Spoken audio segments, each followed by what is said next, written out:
A ideia aqui agora é, depois dessa primeira parte, de ter assentado bem quais são os condicionantes do Plano Real e que tipo de alteração estrutural ele provoca na economia brasileira, a ideia agora é que a gente trabalhe outros 3 momentos da economia nacional. Um primeiro entre 2000 e 2008, um segundo de 2008 a 2011 e um terceiro de 2012 até os dias atuais. E percebam que o que a gente está fazendo aqui não envolve necessariamente ciclos de governo. A gente está indo aqui estritamente pelo aparato da economia brasileira, para tentar entender a partir da economia política como o comportamento da economia nacional se deu ao longo desses anos, sem fazer um recorte especificamente entre governos. Portanto, o que a gente vai pegar agora aqui é uma sequência de dados para mostrar, por primeira vez aqui, por exemplo, como se deu a fantástica elevação da renda dentro do Brasil para sustentar determinadas políticas do que foi o período lulista e do que o petismo sustenta ideologicamente até hoje. Então, o primeiro dado aqui que eu queria dividir com vocês é o dado do saldo da balança comercial brasileira. Aquele lá que tem exportações menos importações, que a gente falou na primeira parte. Nesse dado de exportações menos importações, o que a gente vê é que exatamente o período de déficit que se tinha aqui era aquele que a gente tinha falado do início do Plano Real, da taxa de câmbio próxima de 1 para 1. Então são os primeiros anos do Real aqui, 95, 6, 7, 8, 9, 2000, com as contas brasileiras entre exportações e importações ainda negativas. Vira 2001, 2002, 2013 em diante, até 2007 os saldos são extraordinários. E vejam, esse saldo aqui alto de balança comercial sustenta parte do movimento de programas sociais, por exemplo, da economia brasileira, implementados durante o primeiro e parte do segundo mandato do Lula. E vejam, como a gente falou, não necessariamente um saldo comercial extraordinário significa no país o aumento da riqueza nacional. Tanto é que o principal saldo do período do Lula foi esse aqui de 2006, com 45 bilhões de dólares positivos, e lá em 2016 já bateu 45 de novo. E a gente viu que em 2017 foram 67 bi e depois 54. Portanto, se manteve num patamar alto, mas dentro de um cenário já de crise fiscal e crise, sobretudo, financeira. E que, portanto, esses valores extraordinários da balança comercial não sustentam mais nenhum tipo de políticas que possam ser levadas a cabo em favor da população. Durante esse período do lulismo, portanto, o saldo extraordinário da balança comercial foi o que permitiu ao lulismo ter determinados programas sociais, dentro de um cenário em que havia estabilidade da economia mundial, crescimento da economia mundial, sustentado por esse saldo extraordinário, e um dado aqui que é fundamental, que é toda sorte de programas sociais que emanam desses altos preços dos produtos agrícolas e minerais que o Brasil exporta. Esses preços a gente pode ver, por exemplo, por esse dado aqui, que são os dados dos termos de troca do Brasil. Para trocar miúdos, o que isso significa? Essa aqui é uma razão entre o preço dos produtos que o Brasil exporta sobre os preços dos produtos que o Brasil importa. Isso como razão, esse aqui é o número índice, né? Então, pegando aqui um pouquinho de esforço, a gente vai ver a base desse número índice aqui é o ano de 2005, que é onde está em 100. Mas o dado fundamental, o recado fundamental desse indicador aqui é mostrar que desde 2002 a gente só vê esses índices crescendo e avançando na economia brasileira, até meados de 2011, quando esses termos de troca sofrem uma reversão e já vão cair a patamares bem mais modestos em 2015. Ou seja, é exatamente o período que a gente vê o auge da economia lulista aqui, de avanço até 2007, 2008, depois ainda uma manutenção desses preços elevados até 2011, por isso que a gente vai tratar esses 3 anos em separado ainda, e depois de 2011, uma derrocada generalizada desses preços, certo? Agora, para a gente entender durante o lulismo o que significou essa expansão das exportações brasileiras, tem também que entender qual era a natureza dessas exportações. Porque, como a gente estava falando aqui, não são produtos de altíssimo grau de desenvolvimento tecnológico. Não tem grande densidade tecnológica. Quando a gente vê o que vai acontecendo na trajetória do Plano Real, o que se acompanha aqui é uma sequência de dados que vão mostrando como era a composição das exportações do Brasil. Aqui embaixo são produtos agrícolas e minerais, bens primários.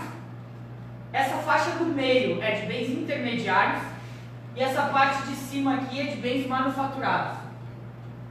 Dados fundamentais aqui sobre isso. Até 2008, o Brasil era um país que exportava mais produtos manufaturados do que produtos agrícolas e minerais. Se a gente tem esse dado aqui até 2008, a gente vê que a proporção entre o que era manufaturado até 2007 e o que foi de manufaturado depois, a gente vê que a reversão se dá no ano de 2008. Então o Brasil deixa de ser um grande exportador de produtos manufaturados a partir desse ano. Isso como esteira do Plano Real, de novo, em pleno período lulista, que continuou uma tendência que já vinha com o Fernando Henrique, que era de regressão na composição das nossas exportações. Portanto, tornando o centro do comércio exterior brasileiro produtos bem menos elaborados na nossa balança comercial. Daniel, sobre 2008, existia uma crise internacional. Sim. Tem a ver, então, com esse fato nosso de transferência em produtos manufaturados por produtos agrícolas? Tem. Em alguma medida tem. A gente vai ver aqui já em seguida sobre isso, mas é o que faz com que a China continue sustentando uma demanda pelos nossos produtos, porque a China é afetada pela crise de 2008, mas não tão fortemente quanto Estados Unidos e Europa Ocidental. Então ela aumenta ainda mais a demanda pelos nossos bens agrícolas e minerais e ajuda nessa reversão de tendência aqui, né? O ano da crise é paradigmático para isso. O que vale a pena de tirar como dado fundamental aqui é perceber como ao longo de todos os anos do Plano Real isso se manteve como tendência. O encolhimento da participação de produtos manufaturados e a elevação dos bens agrícolas e minerais. E vale registrar também o seguinte: desses bens manufaturados aqui, nada tem de tecnologia aeroespacial. Esses bens manufaturados aqui no Brasil podem ser bens desde café processado, que não é uma das coisas que a gente faz muito, que a gente manda o café in natura, em grãos, passando por suco de laranja, que entra como um bem manufaturado, porque já não é laranja in natura. A laranja processada na caixinha vira um bem manufaturado nessa ponta aqui. E isso, na parte da formação com o Nildo Orix, por exemplo, vocês vão ver que está dentro da natureza do que é o desenvolvimento e do subdesenvolvimento do Brasil.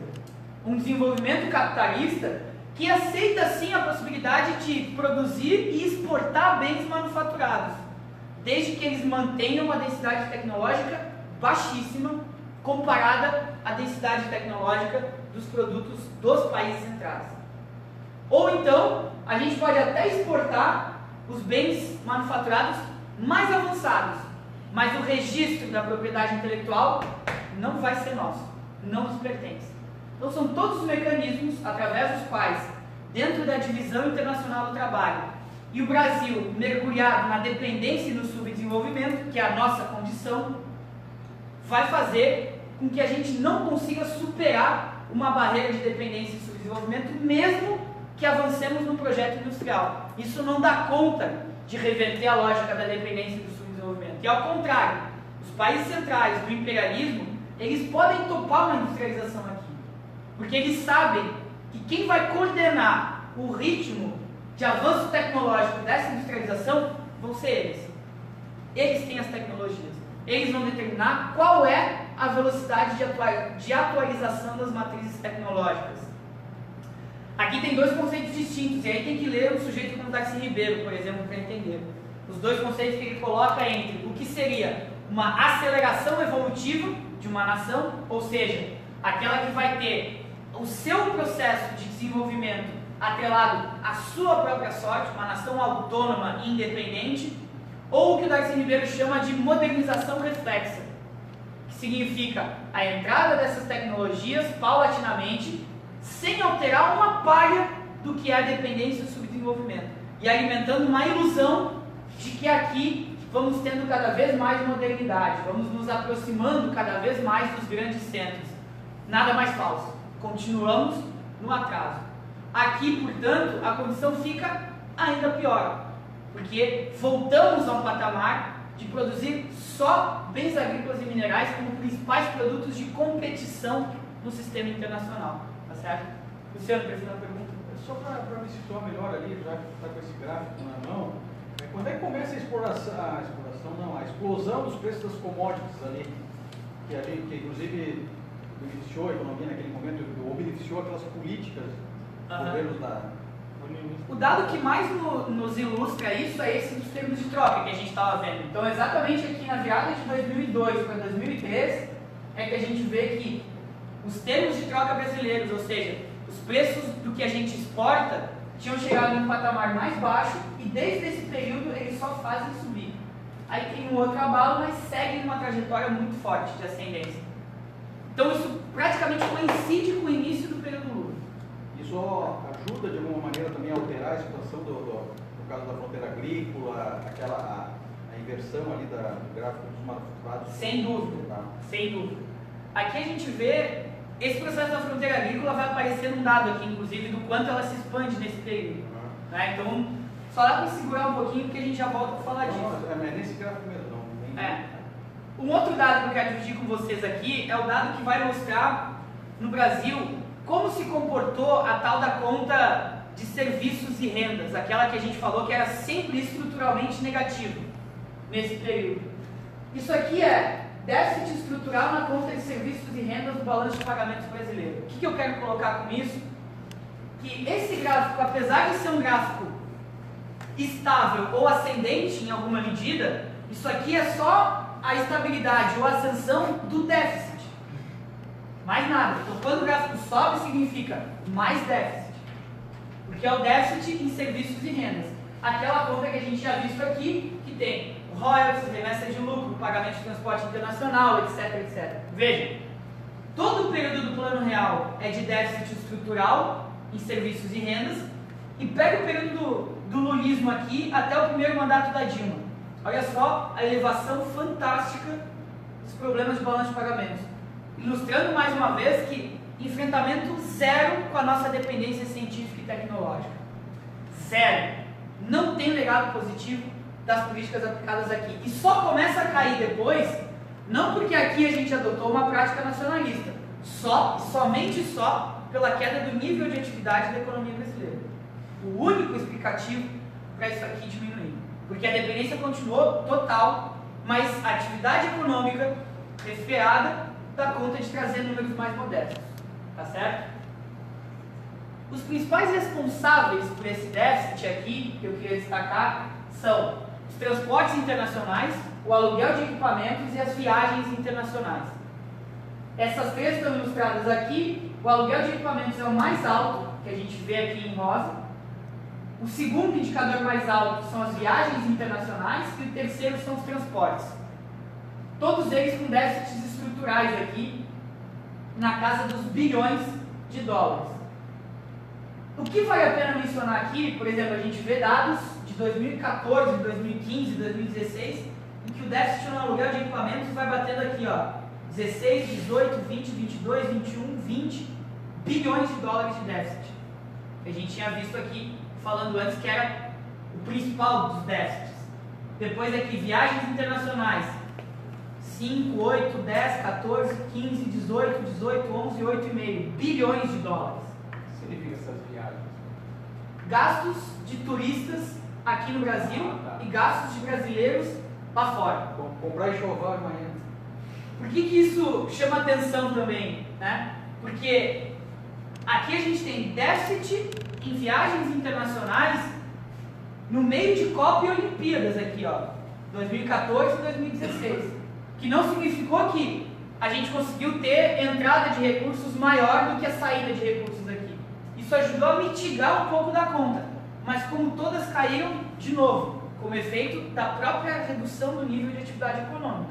Muito mais do que por políticas que tenham sido exitosas, de fato, em fazer com que tivessem vindo mais turistas para cá e os nossos brasileiros gastassem menos lá fora. durante essa época dos enxovais, a Dilma costumava ter orgulho de dizer, em 2011, 2012, quando os gastos em viagens internacionais do Brasil estavam super elevados, ela dizia assim, tá vendo como a economia brasileira é sólida e não tem problemas? Os brasileiros nunca gastaram tanto no exterior.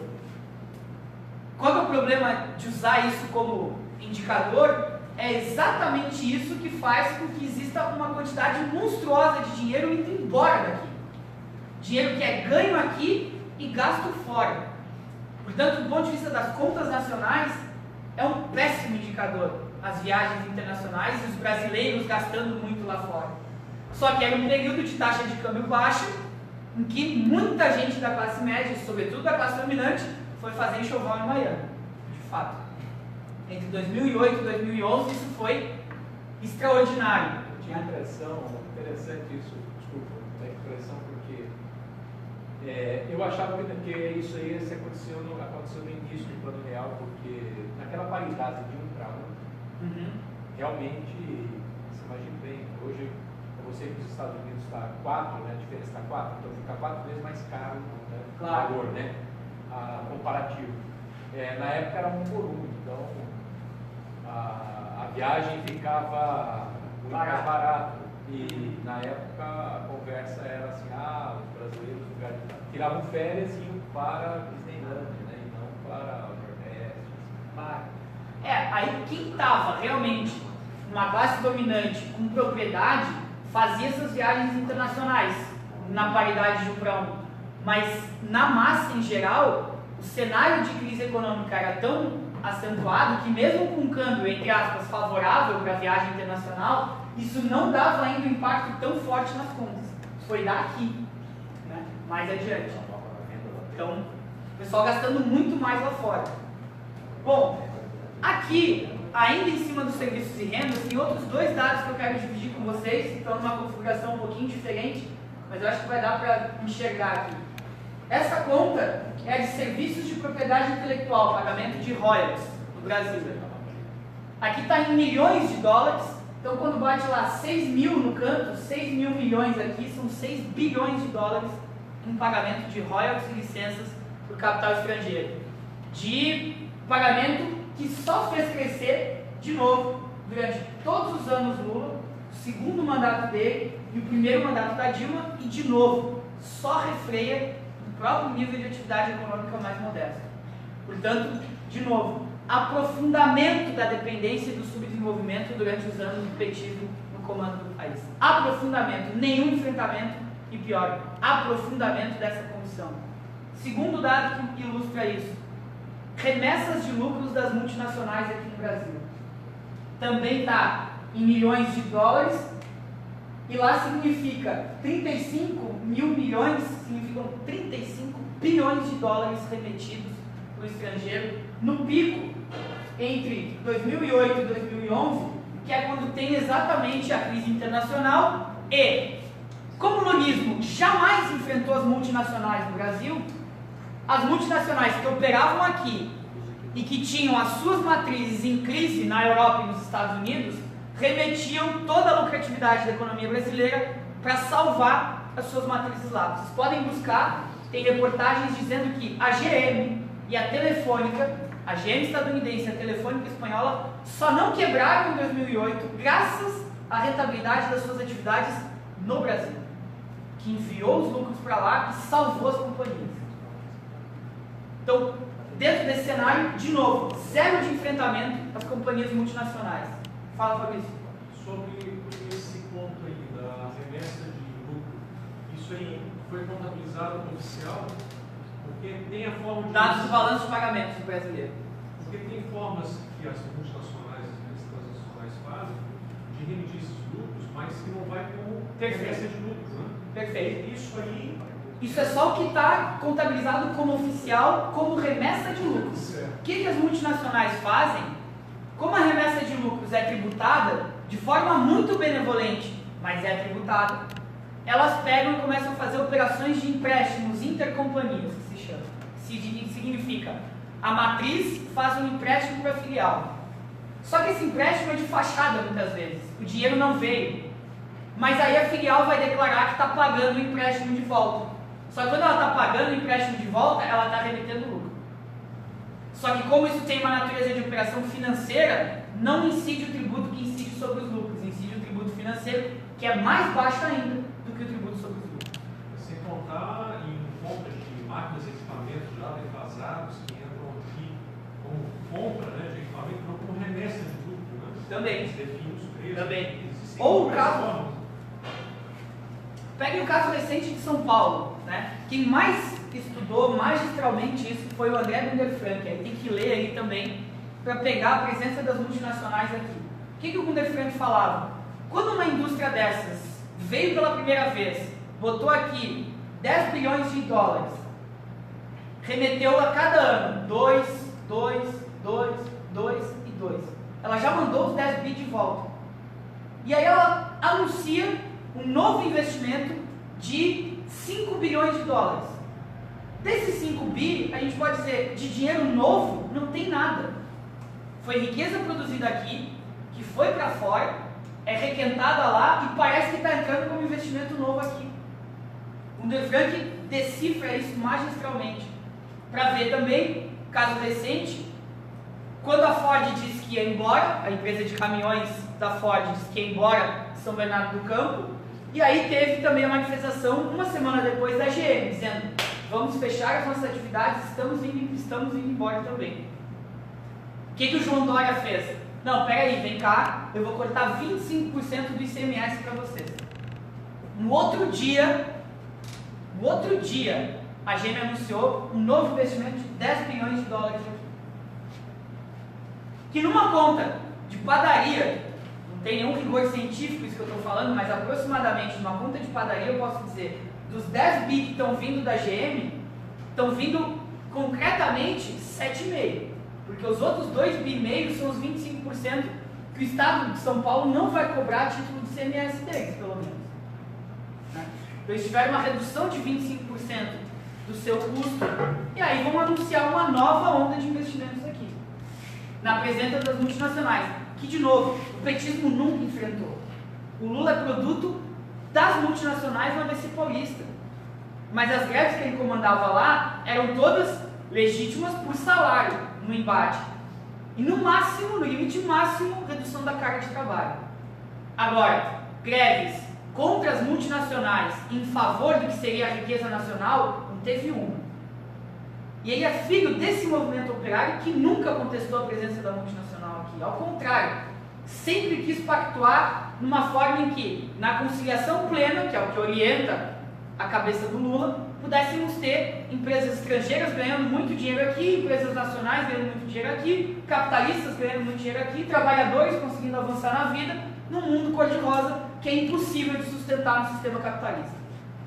A frase dele eu consegui entender, porque tanta perseguição, visto que os bancos nunca ganharam tanto Exatamente. no país, no governo. Os grandes empresários. Bom, Os grandes bancos. em cima disso, se a gente pega toda essa negatividade e tem também um balanço das transações correntes, que é aquela conta que a gente tinha montado aqui, entre balança comercial, serviços e transferências, a gente fechava um saldo. Esse saldo está aqui, nos últimos 20 anos da economia brasileira.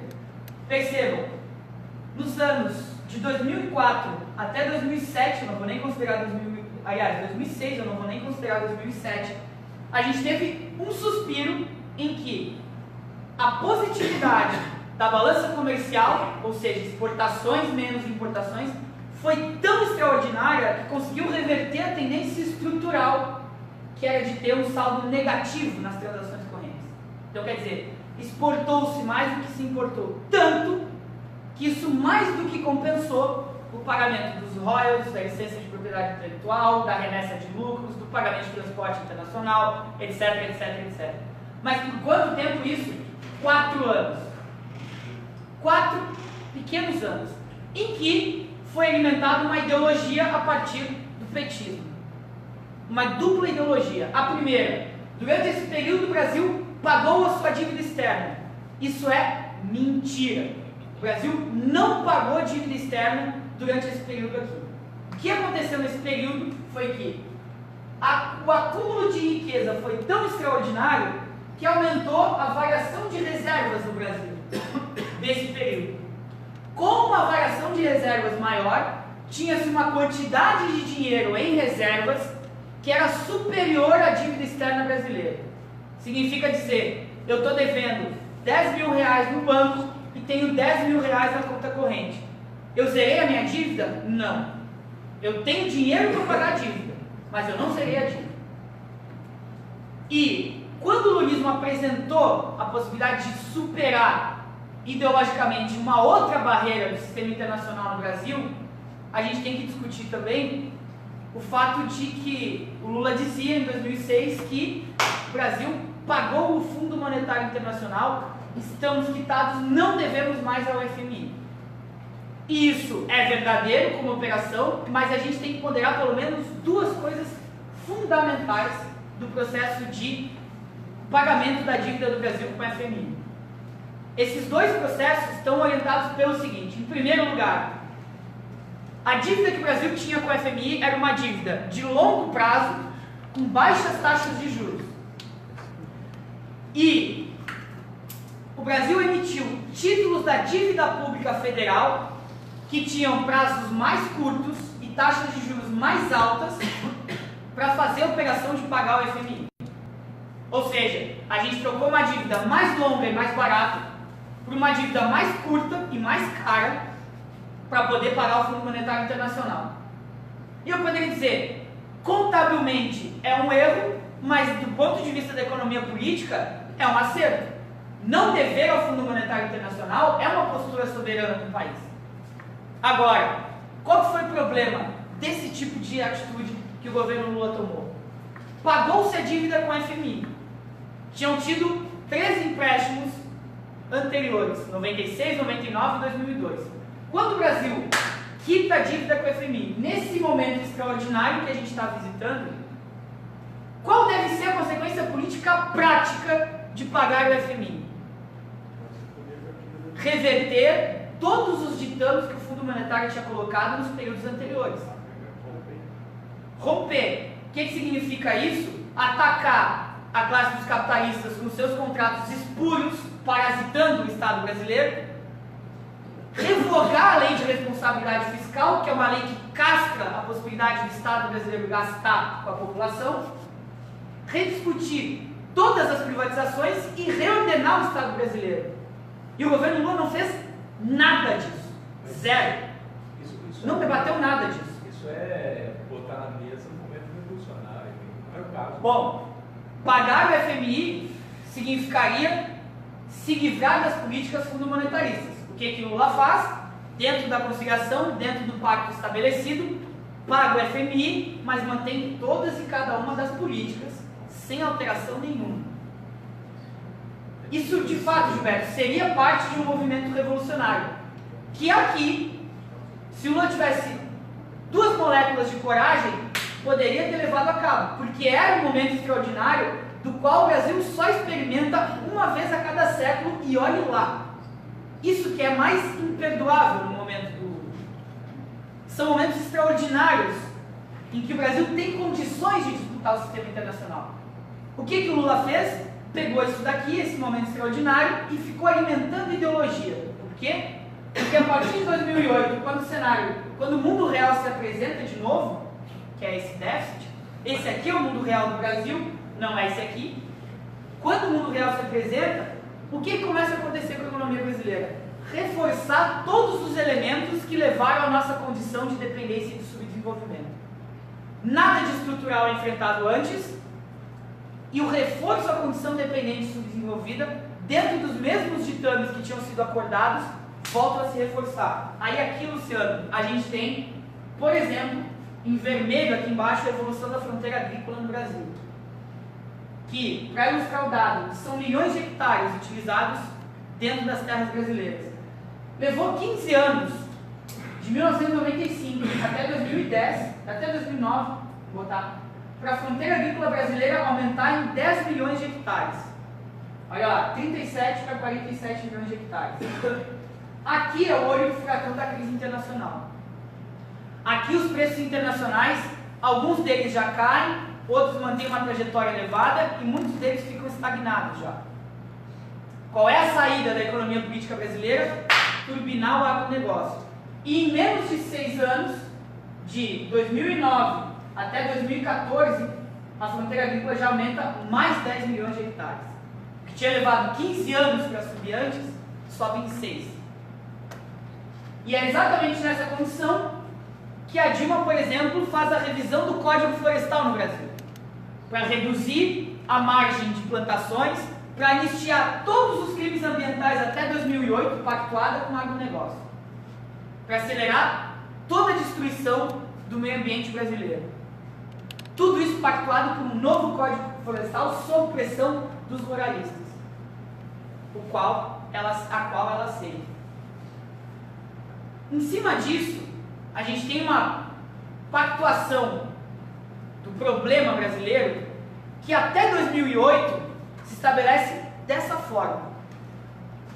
Um caixa extraordinário que sustenta programas sociais, tais como o Fome Zero no início do governo Lula, o Bolsa Família depois, o Minha Casa Minha Vida, o FIES, o ProUni, todos eles movimentos de programas sociais sustentados por esse caixa extraordinário, que não tocam na questão central, que é alterar a estrutura da economia brasileira.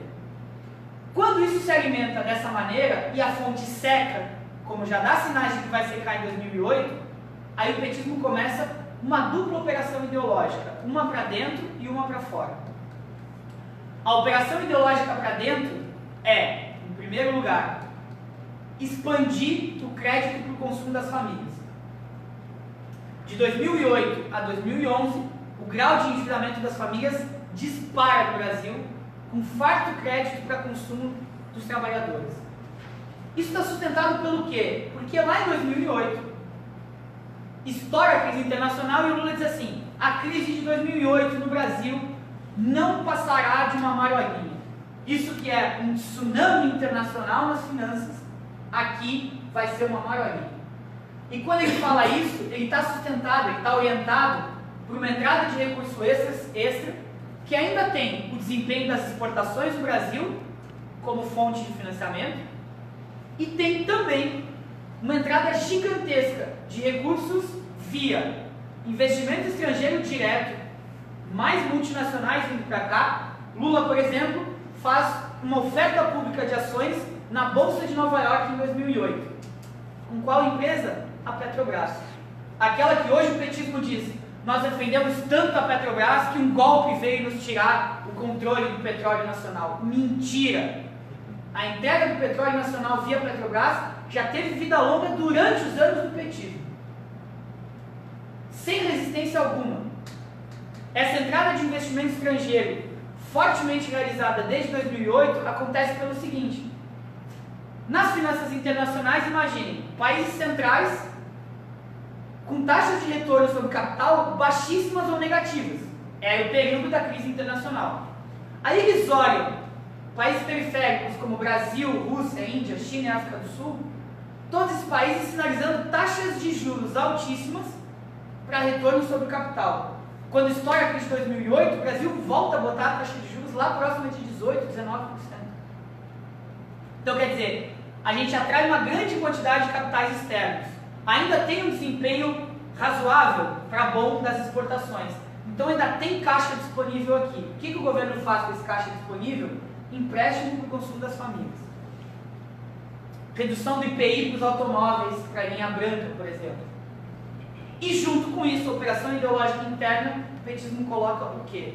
Um estudo sobre a nova classe média no Brasil, em 2009.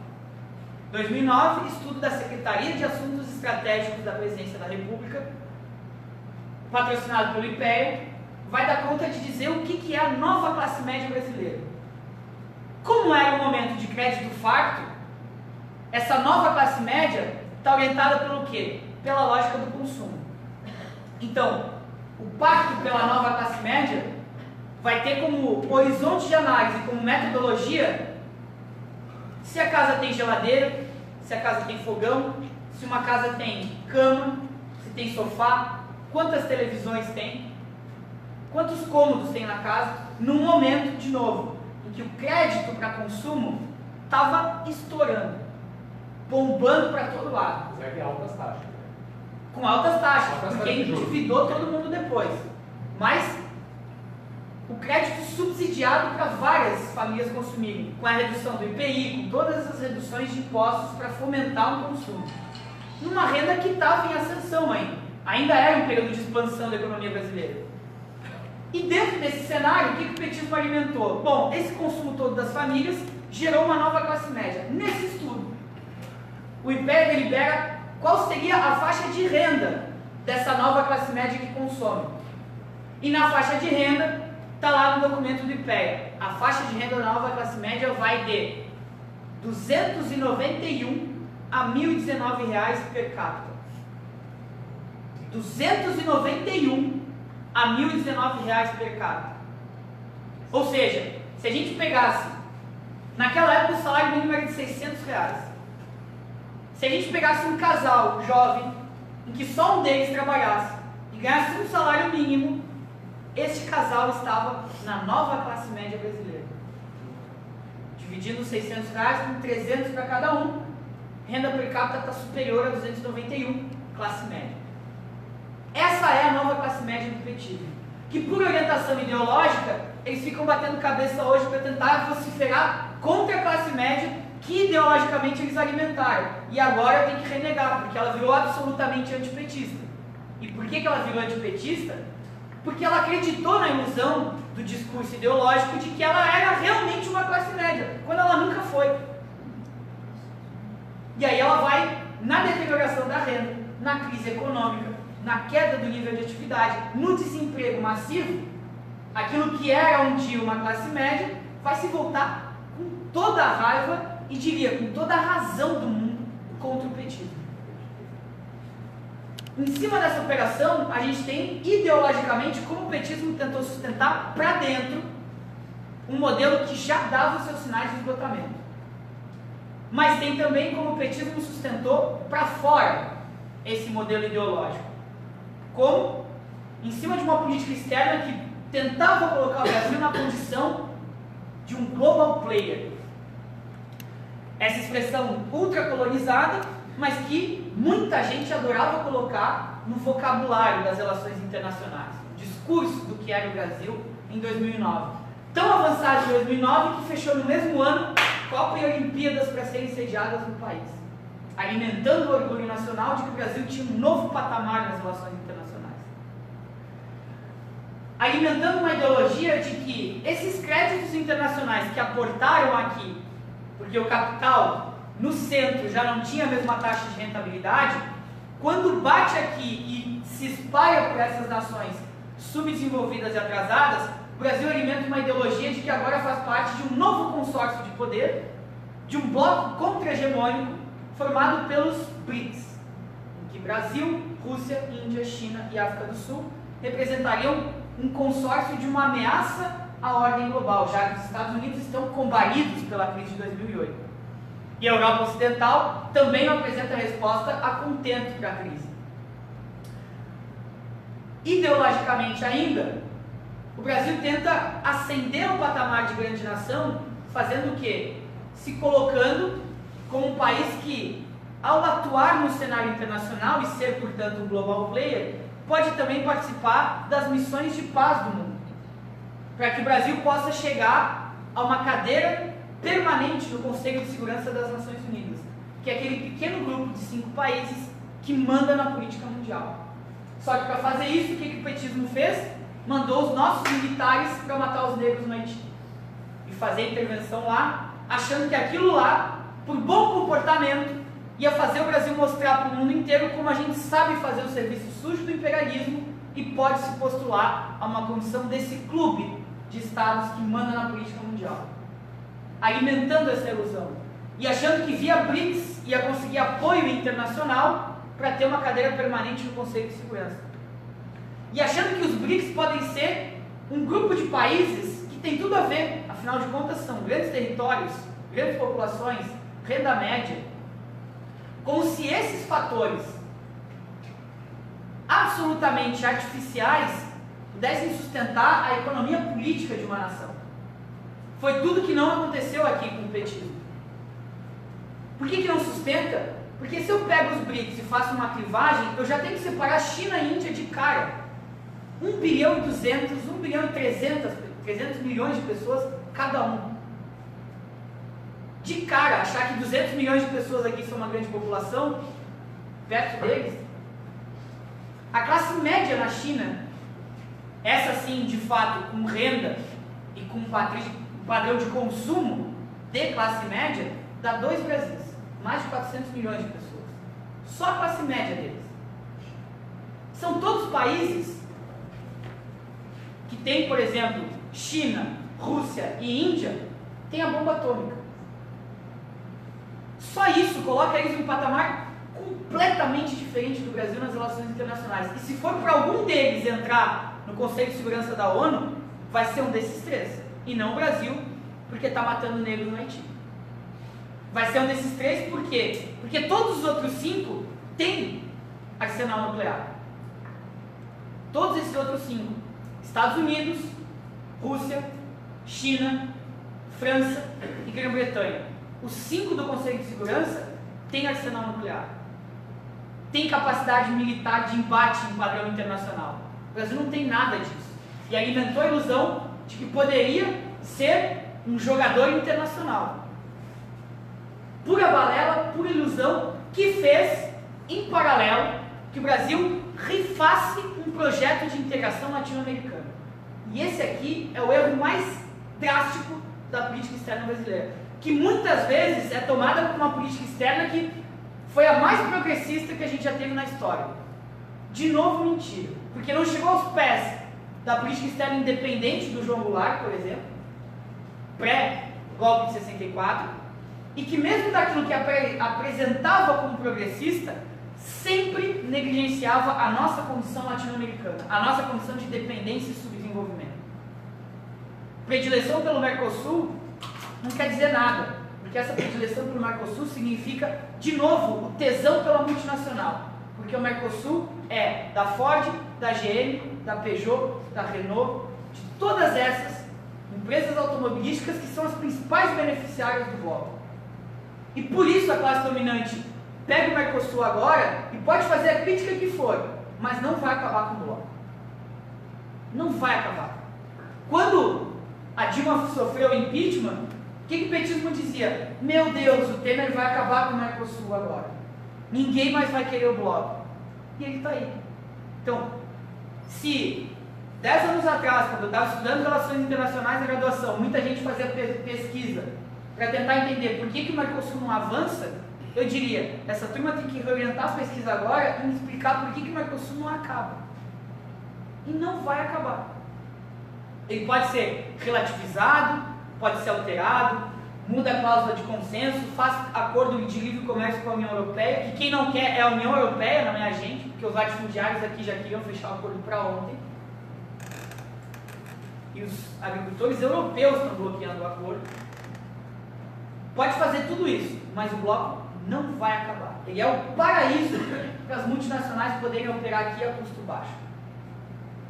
Então, tudo isso que ideologicamente foi arquitetado pelo petismo entre 2008 e 2011 tem os seus pressupostos internos para validar uma ideologia e os seus pressupostos externos.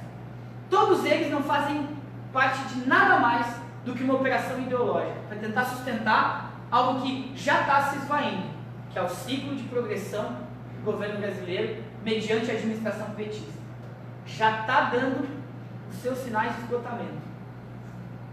E de 2011 em diante, principalmente no segundo mandato da Dilma, o que vai acontecer é uma tentativa de estabelecer um programa de desenvolvimento que já está orientado pela ideia de que a fonte secou. E é exatamente por isso que Dilma e Guido Mantega vão, a partir de 2011, tentar traçar aquilo que eles chamam de uma nova matriz macroeconômica para o Brasil. Por quê? Porque aí vai se tentar ter projetos que não vão tentar fomentar o consumo das famílias na ponta, na base, na linha do consumo. Vai tentar se ter um projeto para turbinar a produção no Brasil. não vai mais ser uma política de alimentar o consumo e tentar estender um ciclo que já está se esgotando, mas sim tentar fazer com que no capitalismo brasileiro recupere-se uma matriz de produção que sustente um novo ciclo. E para fazer isso, o petismo lança a mão dessa nova matriz macroeconômica que está orientada sobretudo pela Fiesp. Vocês podem buscar o documento, está lá, Agenda Fiesp. São os dados que a Federação das Indústrias do Estado de São Paulo coloca para orientar o desenvolvimento brasileiro a partir de 2011. Ela também já sabendo que a fonte secou. Como é que isso está orientado pela Fiesp? Qual é o plano? Vocês podem puxar pela memória aqui. Foi quando a Dilma renovou as concessões de energia elétrica do sistema Eletrobras e forçou a queda da tarifa de energia. 18% para os consumidores e 32% para a indústria. Ela antecipou a renovação das concessões e obrigou essas concessionárias a reduzir o preço da energia. Um dos dispositivos lançados pela Dilma e pelo Guido Mantega. Segundo, crédito a rodo, subsidiado pelo BNDES para emprestar para as empresas brasileiras. Na mesma toada do que já vinha no segundo mandato do Lula, da criação e da proliferação das campeãs nacionais. Terceiro aspecto, redução dos impostos sobre a folha de pagamento no Brasil.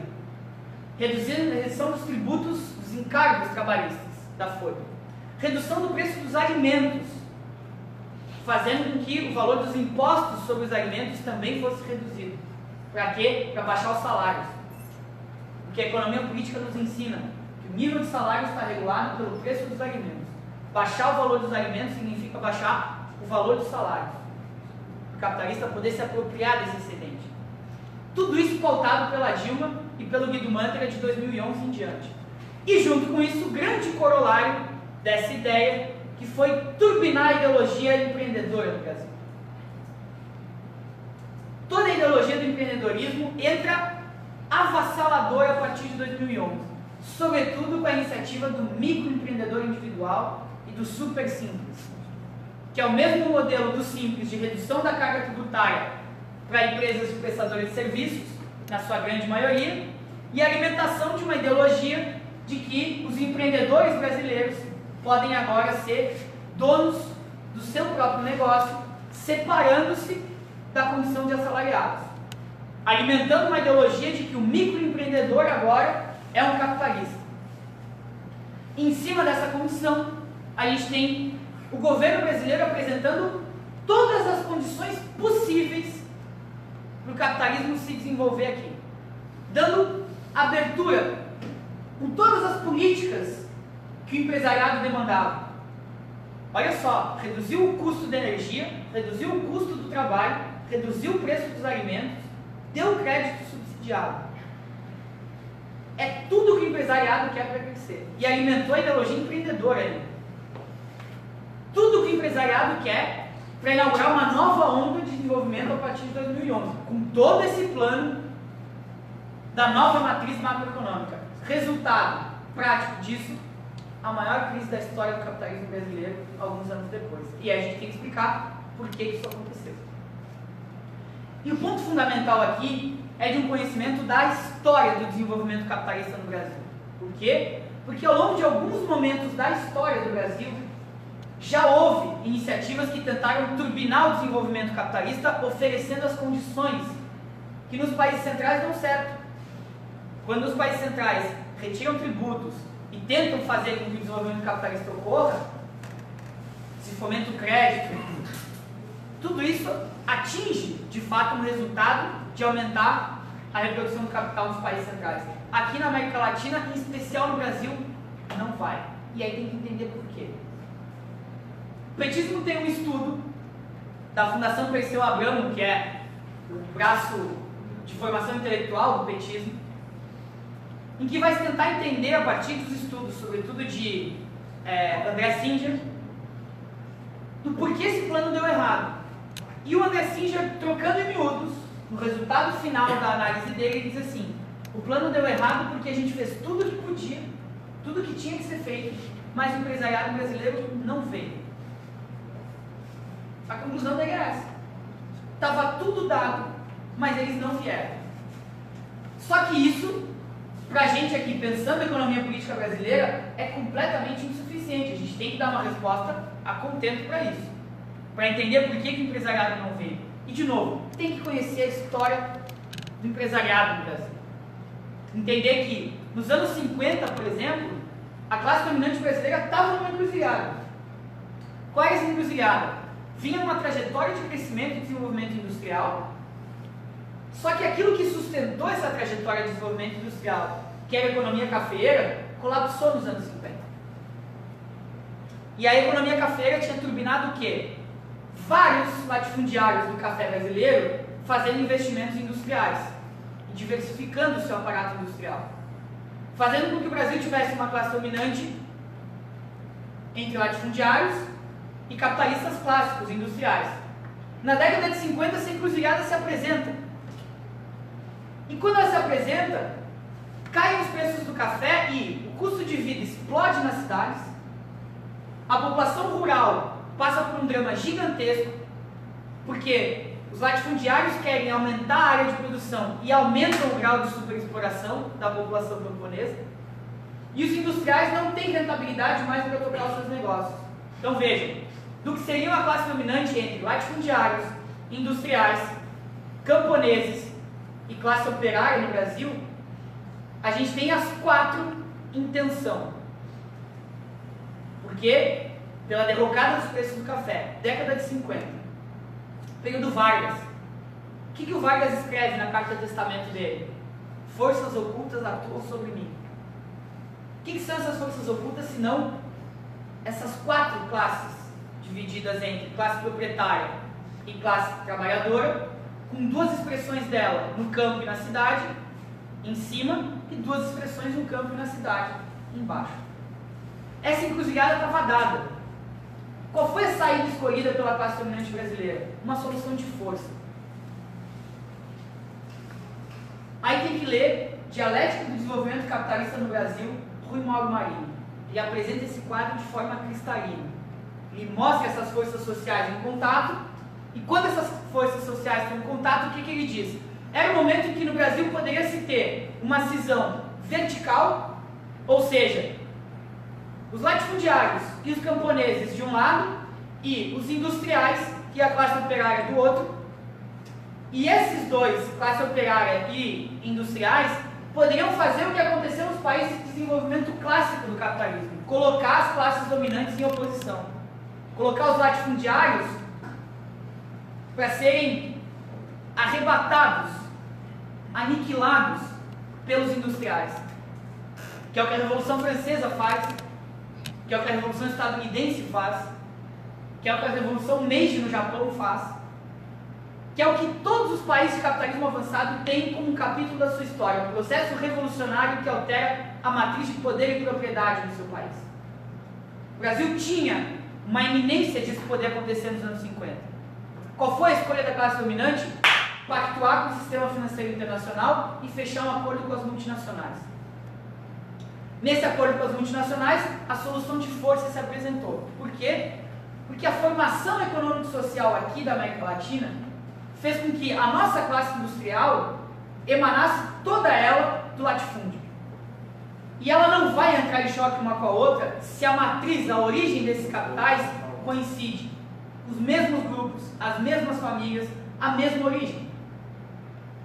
Como eles são muito mais aliados do que rivais, na hora que a encruzilhada se apresenta, eles fazem um outro tipo de cisão. A cisão horizontal, dos de cima contra os de baixo. Nessa cisão, latifundiários e industriais no Brasil fecham um pacto, a solução de força da ditadura militar, e dão uma paulada na classe trabalhadora. Para dar essa paulada e turbinar o processo de acumulação de capital lá, tem que fazer o quê? Declarar que os sindicatos são ilegais, que os partidos políticos são ilegais, perseguir toda sorte de movimentos sociais, achatar os salários do trabalho e promover uma guerra contra os trabalhadores.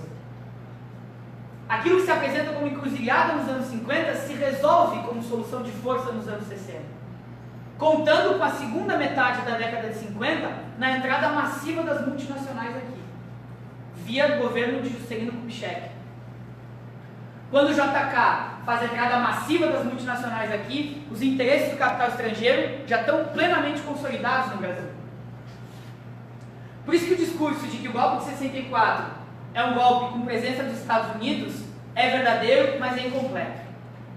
Porque quem fala da presença dos Estados Unidos aqui tem que falar necessariamente da cumplicidade da classe dominante brasileira com essa solução de força, um golpe de 64, que pactuou o estabelecimento dessa classe dominante aqui no Brasil em associação com o capital estrangeiro, naquilo que o Marini chama de uma classe burguesa no Brasil que é sócia menor dos interesses do capitalismo central. E que, portanto, não vai fazer uma revolução nacional para entrar em choque com esses países centrais. Essa foi a solução de força aplicada nos anos 60. E aí, todos os créditos internacionais vieram para o Brasil, via Operação Pan-Americana, Operação Condor e todos os planos de desenvolvimento que abarcaram a economia brasileira para turbinar o processo do chamado milagre econômico, que durante os anos 70 fez explodir a economia brasileira com uma acumulação de capital absurda e que avançou o latifúndio no Brasil também, que fez tornar o tema dos indígenas uma questão central no Brasil.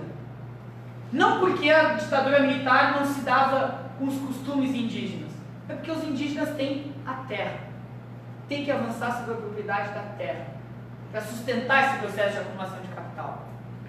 Por isso que os anos 60 e 70 são de uma matança gigantesca dos povos indígenas no Brasil. E por isso que depois dos anos 2000 e durante os anos 2000, também é um período de muitos conflitos no campo, de muita matança no campo, durante todo o petismo. Matança generalizada no campo, dioturnamente. Conflito agrário pegando solto. Esse milagre econômico entre 67 e 73, mais ou menos, da ditadura, contou com créditos internacionais e com grande patrocínio estrangeiro. Só que vem as crises do petróleo e a fonte seca também, ou ela é limitada. E aí tem a primeira iniciativa, durante a ditadura militar ainda, de tentar um plano nacional de desenvolvimento. Por quê? Porque o segundo plano nacional de desenvolvimento, que é o plano do governo Geisel entre 74 e 79, que às vezes a gente estuda no colégio, na economia a gente vê, mas só vê se o PIB cresceu, como é que estava o desemprego, como é que estava a inflação, a gente não vê a leitura política do processo. Na leitura política a gente tem, era uma tentativa de colocar um protagonismo para a burguesia brasileira. Por quê? Porque se tentou retomar um plano de industrialização por substituição de importações no Brasil, durante o regime militar. Só que o que aconteceu? A classe dominante brasileira já tinha feito a sua escolha nos anos 50 e nos anos 60. Ela não topa o protagonismo do desenvolvimento capitalista no Brasil. Ela quer a melhor forma de se associar ao capital estrangeiro e recolher qualquer coisa que venha de resquício de lá. E ela alimenta, desde sempre, um tom colonizado de vamos nos modernizar e vamos nos desenvolver por osmose. Do que vier dos países centrais e respingar aqui, a gente ajuda no processo de desenvolvimento. É assim que a classe dominante pensa aqui. E quando a Dilma e o Mantega apresentam em 2011 essa avenida de 8 pistas para o capital se desenvolver aqui e para inaugurar um novo ciclo de desenvolvimento, o que o André Singer não consegue explicar? Por que eles não vieram?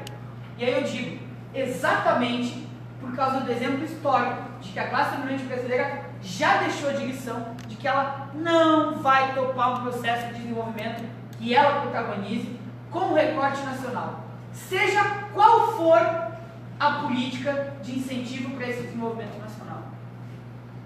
Por isso que um plano, por exemplo, como o do Ciro Gomes, pode se apresentar como viável na leitura do cenário. Agora, ele não tem uma classe dominante para tocar esse processo como ele se apresenta, como ele fala no Gogó. Não vai. Ele pode fazer todas as políticas favoráveis ao desenvolvimento industrial do Brasil. Não é essa burguesia que vai tocar isso. E é exatamente por esse dispositivo que a gente aqui já coloca o recorte. O projeto tem que ser o projeto da Revolução Brasileira. Não dá para contar com essa burguesia que a gente tem no Brasil, até hoje, para fazer nenhum projeto de desenvolvimento nacional. O cenário de restrição econômica agora é tal que não é possível aceitar que a classe dominante agora vai encarar o imperialismo. Porque ela é absolutamente vassala do imperialismo. Porque o Bolsonaro, por exemplo, vai até os Estados Unidos e traz um acordo que vai destruir parte do agronegócio no Brasil, com os acordos da carne e do trigo que ele fechou, e mesmo assim esse latifúndio está fechado com ele. Por quê? Porque está em guerra contra os indígenas, que é avançar sobre o território da Amazônia, como aconteceu na audiência do Senado essa semana. A ideia é expandir ainda mais a fronteira agrícola, usar aquele espaço que até hoje eles tomam como ocioso, em parceria com quem? Com o grande irmão do Norte, convidando os Estados Unidos para fazer parte desse processo de avanço sobre o território amazônico. Essa é a saída que a classe dominante apresenta para a crise brasileira. Monopolizar ainda mais. Monopolizar ainda mais esse controle do capital, porque é isso que vai garantir a rentabilidade dele. Quando a gente enfrenta esse cenário de 2011 a 2014 de tentativa de políticas de desenvolvimento, vejam, a classe dominante não vem porque já sacou que não ia ter uma taxa de retorno a contento, e ela faz uma outra coisa. Ela pega todo esse caixa extraordinário e junta ele para aplicar em 3 pontos fundamentais. Ela faz um gigantesco processo de fusões e aquisições, concentrando mais parte de um capital industrial da indústria do processamento da carne, das empresas de construção civil e também da prestação de serviços via telefonia, que é quando, entre 2008 e 2011, a Oi se consolida como uma grande empresa nacional em telefonia. Dinheiro do BNDES, é isso? Com o BNDES, com dinheiro, os créditos do BNDES, e as renúncias fiscais e toda sorte de incentivos. Entre 2010 e 2016, durante o período da Dilma, foram R$1 trilhão de renúncia fiscal no Brasil, para o empresariado. R$1 trilhão. Se eu não me engano, a JBS, que ela cresce nesse momento, que houve, na verdade, uma concentração, né? A concentração desse ramo, né? Especificamente, que era mais disperso. Porque, na verdade, esse financiamento, pelo que eu entender, esse financiamento, ele faz com que crie, na verdade, vamos dizer assim, centralize, na verdade, todo esse mercado, todo esse capital, ele seja centralizado e fica na JBS. Né? Como centralização e concentração do capital, os dois conceitos marxianos. A centralização significa capitalistas engolindo outros capitalistas, e a concentração significa capitalistas se apropriando da renda dos trabalhadores, do excedente do trabalho. Concentração e centralização a plenos vapores acontecendo de 2011, entre 2008 e 2011. Construção civil, todo esse processo. Nesse campo específico. Construção civil, processamento de carne e a telefonia. São 3 setores chave para esse processo. Nesses são 3 setores. Isso. O que a gente tem de continuidade dessa condição? Os capitalistas brasileiros fazem esse processo de concentração e centralização de capitais. Junto com isso, esses capitalistas pegam parte do recurso e compram títulos da dívida pública federal. E um terceiro movimento que eles fazem é expandir ainda mais a propriedade rural e urbana de terras. Cria-se uma pequena bolha imobiliária nas cidades, na eminência das construções que envolvem Copa e Olimpíadas. Junto com isso, o aumento da compra dos títulos públicos federais, num cenário que a economia brasileira já cambaleava. E aí a gente tem como movimento geral o seguinte: uma super concentração e centralização de capitais de um lado, e uma dívida pública que a gente tem que traçar agora em perspectiva histórica, que larga de 64 bilhões de reais em 94, vai para 700 bilhões de reais em 2002, no final do governo FHC. Do FHC, do Lula, até o final do mandato dele, 2013, 2010, a dívida vai a R$1,5 trilhão de reais. E depois, de 2011 a 2016, no período Dilma, a dívida vai a R$4,5 trilhões de reais. Um PIB, né? Exatamente, praticamente o PIB brasileiro. praticamente o PIB brasileiro, que hoje está em 6,6 trilhões de reais. E a dívida batendo na casa dos 80%, 87% do PIB. Está em torno disso. Nessa questão brasileira, do processo de endividamento, a gente vai vendo o quanto a dívida pública é um mecanismo central de acumulação de capital do Plano Real. Ela foi oferecida aos capitalistas durante o início do projeto, e mesmo depois em que a economia brasileira teve um cenário de desenvolvimento, a dívida não recua. Quando o superávit primário foi recorde, a dívida não recua. E mais, quando a economia brasileira entra em crise de 2011 em diante, que os índices de crescimento econômico já são ultramodestos ou decrescentes, a gente chega a um patamar da dívida se multiplicar mais ainda, de 1,5 trilhão para 4 trilhões e meio. E Bolsonaro assume com uma dívida de 5 trilhões de reais. Esse é o cenário que a gente tem hoje. E a dívida de 5 trilhões e crescendo, e avançando. Agora, no pacto estabelecido lá de 2011 em diante, com a nova matriz econômica, a classe dominante brasileira, portanto, foi para esse cenário. E mais, caiu do cavalo porque concentrou no setor de telecomunicações uma campeã nacional que tinha sido criada para disputar o mercado latino-americano. Só que o que aconteceu? Faltou combinar com o México, que tinha o Carlos Slim com a Claro, que veio varrendo toda a América Latina no seu controle das telecomunicações. E a Oi, que tinha feito empréstimos vultuosos e estava na iminência de grandes investimentos, ficou paralisada. Pede recuperação judicial e está devendo 64 bilhões de reais. O plano dá completamente errado. Por outro lado, com as empreiteiras e com as empresas de processamento de carne, o plano dá relativamente certo. Por quê? Porque a ideia é turbinar essas empresas e criar um consórcio, que depois a Lava Jato desvela, que é grandes contratos com o poder público que alimentam depois as campanhas políticas. Nessa concertação, sempre tem uma figura central, que é a figura do doleiro. Por que o doleiro é a figura central? Porque ele é que faz essa operação toda de lavagem de dinheiro à margem do sistema oficial. Por isso que a parte de erros e omissões cresce no balanço de pagamentos, porque as omissões têm que crescer. E também, por isso que a gente vê dentro da Operação Lava Jato, para além do caráter seletivo ou de perseguição que ela traz, ela jamais vai até o fim, porque ela teria que se deparar com o Banco Central do Brasil, o Ministério da Fazenda e a Receita Federal do Brasil. Esses três órgãos que têm a tríade do controle do movimento de capitais no país e que sabem a movimentação que acontece em paralelo também. Sabe o que elas sabem? Duas razões. Primeiro, quando a economia brasileira entra em crise a partir de 2014 e vira para 2015 num cenário já apontando para a recessão, o que a gente tem?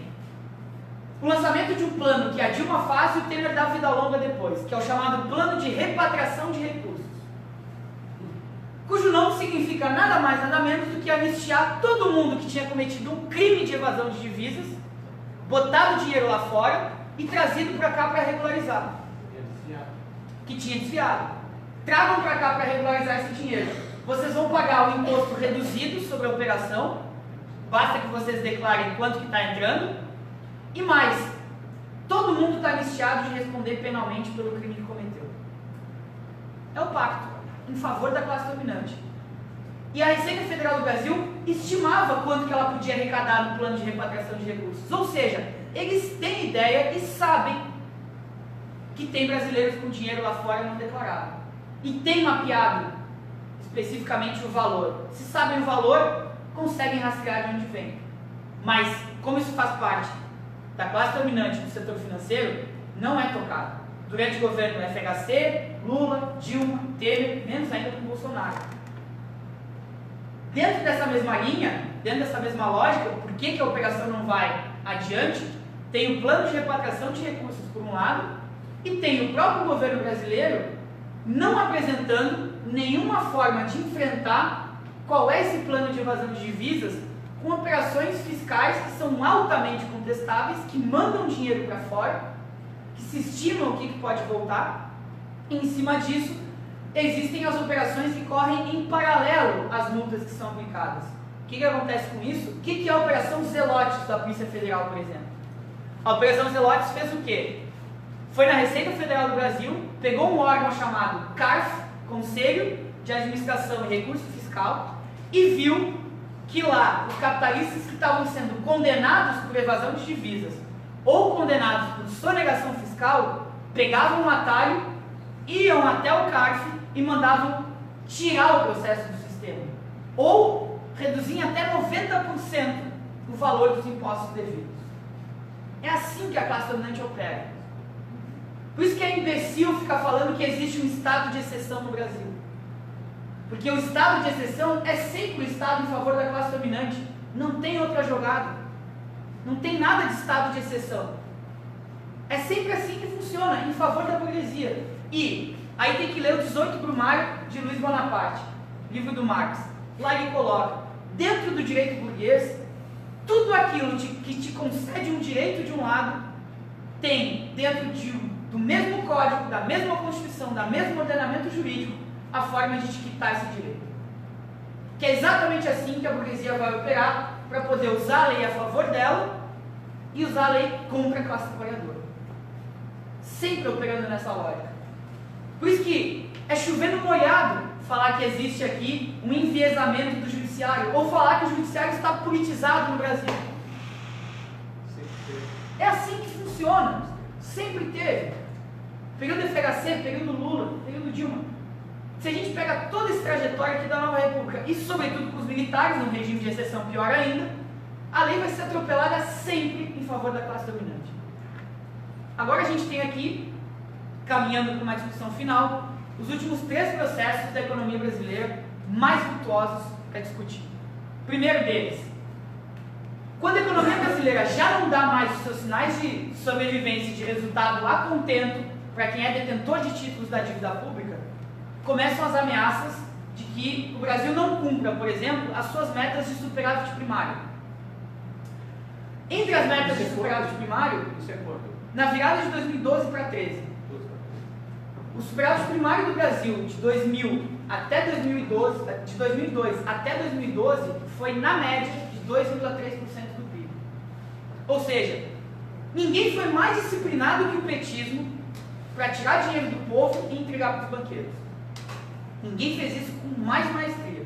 Agora, quando venceu o prazo de acumulação de capital aqui e que não se conseguia mais poupar tudo que precisava, sabe o que o petismo fez? Em 2013, na iminência de não conseguir atingir a meta de superávit fiscal, a Dilma organizou o leilão do Campo de Libra do pré-sal. Leilão do Campo de Libra em 2013, teve protesto, a Dilma botou o exército na rua para dar pau nas pessoas, os trabalhadores, os estudantes, os sindicalistas, todo mundo que estava na rua protestando contra isso. O leilão de Libra é o quê? Leiloar um campo do pré-sal no Brasil que tem uma quantidade de petróleo equivalente a tudo que o Brasil já tirou de petróleo na história. Só isso. O leilão de Libra feito em 2013 foi isso. E o petismo pegou o leilão do Campo de Libra e organizou um consórcio. O consórcio que era formado por Petrobras, Total, a francesa, a Repsol, da Espanha, e 2 empresas chinesas, a China Oil e a CMLCC. Essas sim foram as empresas do consórcio que ganhou a licitação do Campo de Libra, ganhou o leilão. Para ganhar o leilão, eles tiveram que depositar lá um envelope com os valores. Só que como era um consórcio, não ficou assim, ó. Parte do campo aqui é da Petrobras, esse aqui é da Total, esse aqui é da Repsol, etc, etc. Não, o consórcio são as 5 empresas operando em todos os campos. O que significa dizer que um dos dispositivos que aparece no consórcio é que as empresas têm que operar em conjunto e compartilhar a tecnologia de operação. O que significa dizer que a Petrobras, por força do contrato, nesse consórcio, tem que fornecer informações para todas as outras petroleiras de como faz para tirar o pré-sal. Uma informação que nós e a Statoil da Noruega temos. Por que se fez o leilão do pré-sal? Porque o leilão do pré-sal pagava 15 bilhões de dólares de bônus como se fosse um sinal, uma entrada. O que a Dilma fez com esses 15 bi, botou na conta do superávit primário para poder passar raspando e fazer um superávit primário de pouco menos de 1% do PIB. Ela não conseguiu nem um ponto no PIB. Mas era para cumprir a meta. Porque se ela não cumprir a meta do superávit primário, a classe dominante vem ainda mais veloz para usurpá-la do poder. Ela sinalizou isso, e por isso que o discurso cínico do petismo não me comove em nada de dizer que eles foram apeados do poder porque estavam defendendo o petróleo brasileiro. Mentira também. Mentira rotunda. Internacionalizaram o capital da Petrobras, colocaram a Petrobras sob o comando do interesse estrangeiro e, junto com isso, ainda leiloaram a riqueza nacional. O mais avançado que teve no modelo petista foi fazer o regime de partilha contra a obsessão onerosa que existia antes. Agora, exigir 30% de conteúdo nacional é nada perto de um Chaves que fez as petroleiras pagarem 82% de royalties para tirar petróleo da Venezuela. Manteve elas operando lá e disse assim, 82% de royalties para vocês. Era 16% que eles pagavam. O Equador a mesma coisa. Foi para cima. Aí sim, eles viram inimigos do imperialismo. Não com essa pataquada aqui que o petismo organizou, achando que fosse o último limite da defesa da soberania nacional. Em cima dessa condição, a economia brasileira, em 2014, de novo, já não conseguiria cumprir a meta de superávit primário. E não cumpriu. Não cumpriu a meta de superávit primário. Foi quando, a despeito de ter vencido as eleições, a classe dominante brasileira já viu que tinha um problema a lidar com a Dilma no governo. E a Dilma, percebendo as dificuldades que teria, colocou um banqueiro nato para tocar o Ministério da Fazenda, quando colocou lá Joaquim Levy, nomeado ainda no final do ano de 2014, para assumir o governo em 2015. Num cenário eleitoral em que a Dilma tinha dito, não vou tocar nos direitos trabalhistas nem que a vaca tussa. Tem até camiseta do pessoal de luta, de sindicato, com a vaca aqui tossindo adoidada. Né? A tuberculose da vaca, que acontece em 2015. O que acontece? Levy entra e faz o quê? Corte nas pensões, dentro do sistema previdenciário brasileiro. Extensão do tempo para se pedir o seguro-desemprego, pela primeira vez, de 12 para 18 meses. Corte no seguro-defesa dos pescadores brasileiros. As MP 664 e 665, com terceirizações e com guerra aos sindicatos e com guerra ao sistema previdenciário brasileiro. Já no final de 2015 também. Inclusive voltadas pelo Gabas, que vai dar palestra de conta da economia presente. Pois é. Mais um capítulo do cinismo petista. Em cima disso, toda a retirada de direitos já de 2015 e um corte de 40% no investimento público. Que, mesmo quem está aqui começando a tatear o estudo da economia, ou quem está começando a se familiarizar com o estudo da economia, já sabe que cortar 40% do investimento público vai fazer o desemprego disparar, não interessa como. É tão certo quanto eu pegar uma caneta, soltar e saber que ela vai cair. E se eu soltar 1000 vezes, ela vai cair 1000 vezes. E se o Estado cortar o investimento público 1000 vezes, ele vai fazer o desemprego disparar 1000 vezes. É uma lei de funcionamento da economia. Quando isso acontece, a Dilma pega uma taxa de desemprego que estava em torno de 6% no início de 2015 e deixa no final do ano em 10%. Perde muito da sua base social e a classe dominante vê os resultados desses cortes da Dilma de 2015 no resultado do PIB, que sai em 2016.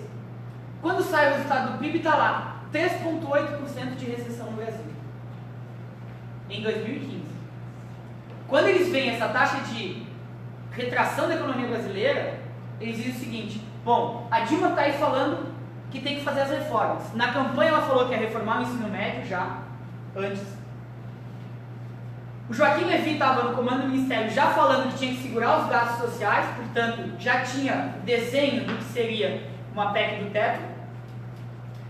E depois começou uma discussão que era a seguinte: o Levy estava no comando da economia para evitar que o Brasil perdesse o grau de investimento na classificação de risco. Essa era a função dele. Ele dura até novembro, quando todas as agências de classificação de risco rebaixam a nota do Brasil. Essas agências que são totalmente lacaias do imperialismo, completamente compradas, seriedade zero para fazer um estudo econômico. Zero. Mas elas ainda mandam no fluxo das finanças internacionais. Por quê? Porque elas fazem avaliação e investem junto. Assim funciona. Então, quando elas estão operando esse sistema, elas falam: o Brasil perdeu a nota de classificação de risco. A Dilma chama o Levi e diz: olha, não vai dar, vamos ter que trocar o ministro da Fazenda. Ela bota Nelson Barbosa, que era tomado como um ministro desenvolvimentista pelos petistas. Discurso de posse do Nelson Barbosa, novembro de 2015. Ele falou assim: precisamos aprovar uma reforma da Previdência até a metade do ano que vem. Foi assim que ele deu o cartão de visitas, em 2016. O Lula já tinha feito em 2013 para os servidores. Todo o histórico das reformas, exatamente. Fernando Henrique em 98, Lula em 2013 e Dilma em 2012. Todos eles fizeram alteração na Previdência, todos eles com a mesma ladainha de que a população estava envelhecendo, de que não dava para sustentar as contas, de que tinha déficit, toda essa balela.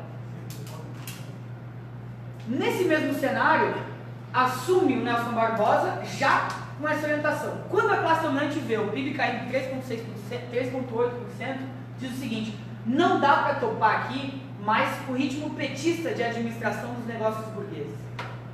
O ritmo petista de administração da economia era brando demais para a velocidade que a crise impunha. Brando demais por quê? Porque a Dilma faria uma reforma trabalhista, mas ela tinha que fazer antes 380 reuniões com a CUT, para amansar o pessoal da CUT, como eles sempre aceitaram ser amansados pelo petismo para aprovar a reforma. Dá para continuar a matança no campo? Dá. Pactar com o agronegócio?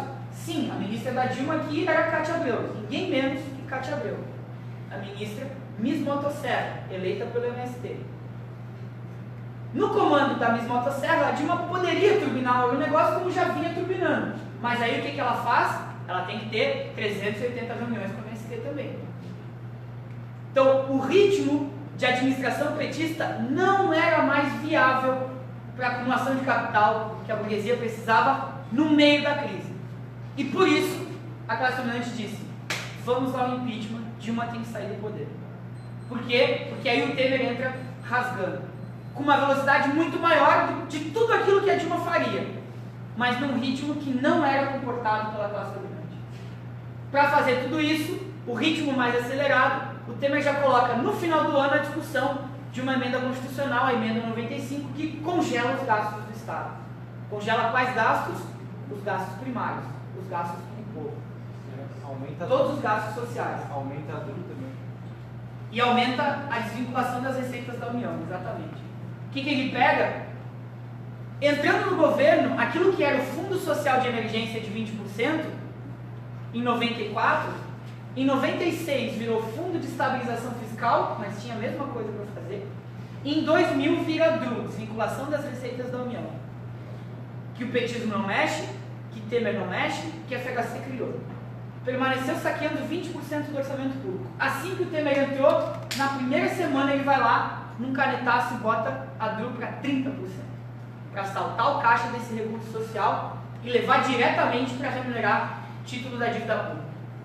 Título da dívida pública que orienta esse orçamento brasileiro aqui. Um orçamento brasileiro de, em 2018, 2,6 trilhões de reais, dos quais 1 trilhão é gasto em juros, amortizações e refinanciamento da dívida pública federal. Mas só para entender, o PIB está em torno de 6 trilhões, Isso. 2,6 bilhões, então é esses 36% de arrecadação. Mais ou Isso, menos. exatamente. Tá. Por isso que dá mais ou menos um terço Tá. do PIB. Um terço do PIB De imposto. imposto de forma geral. Exatamente. Então são 2,6 trilhões de reais de orçamento público federal. E o que é a emenda constitucional 95, aquela do congelamento? É congelar tudo que está aqui no lado direito do gráfico, que são os gastos sociais, para fazer um caixa extraordinário e remunerar 10 mil famílias que recebem aqui com os títulos da dívida pública federal. Em cima disso, nada, zero. Ao contrário, teve uma CPI da dívida pública em 2008 que apontou uma série de irregularidades, o petismo nunca deu consequência a ela. Na LOA de 2015, a Lei Orçamentária Anual de 2015, estava aprovada lá uma auditoria da dívida pública. Caiu na mão da Dilma. Ela, num canetaço, vetou a auditoria da dívida pública da Lei Orçamentária Anual. Compromisso, de novo, zero com os interesses dos trabalhadores. Quando a crise apertou e o petismo tinha que escolher um lado, ele escolheu o lado da classe dominante.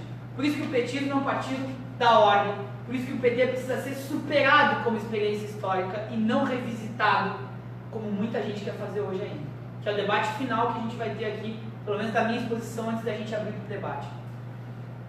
O segundo dispositivo aqui, levado a cabo, é o da tal da reforma trabalhista, a eliminação da legislação trabalhista, fim da CLT. Por quê?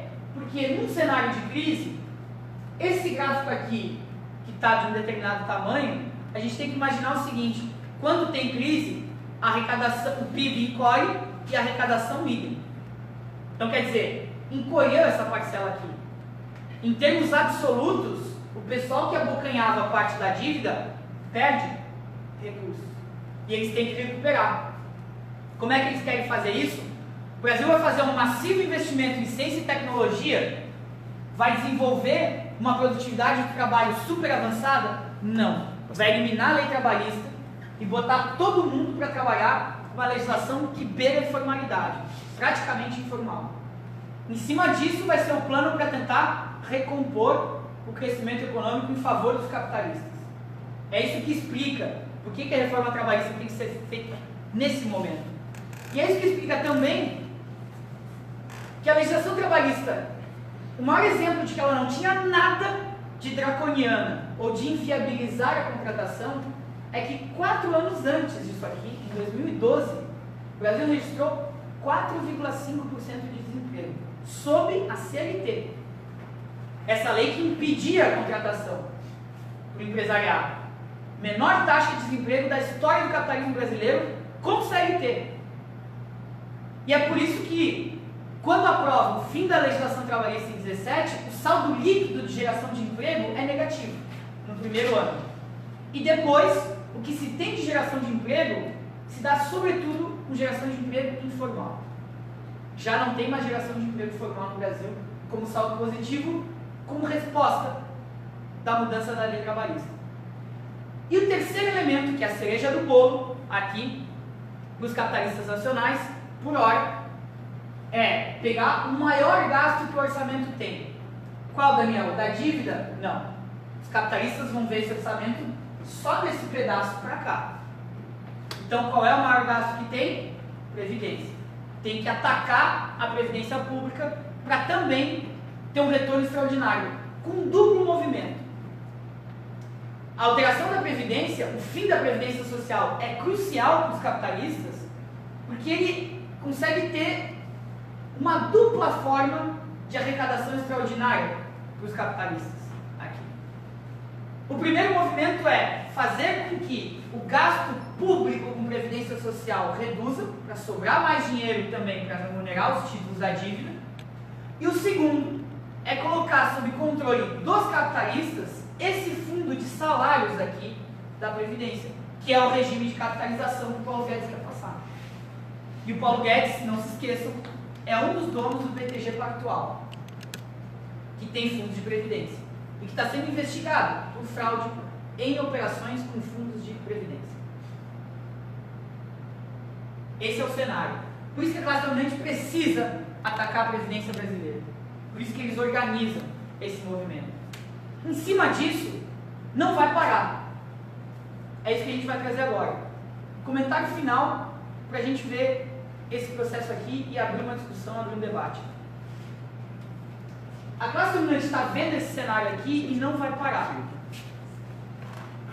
Não por outra razão, depois do fim da Previdência Pública, eles já estão discutindo o tal do orçamento de base zero.